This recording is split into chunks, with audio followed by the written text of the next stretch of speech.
Dostlar, қалайсыздар? Бүгін мен БЖП-ның жауаптарын түсірейін жатырмын. Қазір мен жаратылыстану БЖП-сын жаздым.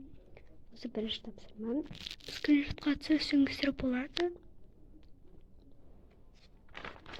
Және де міне екінші беті және үшінші беті. Неке көрінбей жатса ренжімеңіздер. Осындай міне осындай бірдің тұсы 12 тапсырма, ал үшінші тапсырма осы бір полный. Міне соның жалғасы. Менің төртінші тапсырма адамның қаңқасы және оның басы. Бесінші тапсырма және оның бесінші тапсырманың басы. Дайын түсіріп алсаңыздар болады.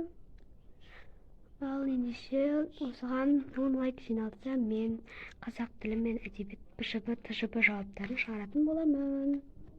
Всем пока!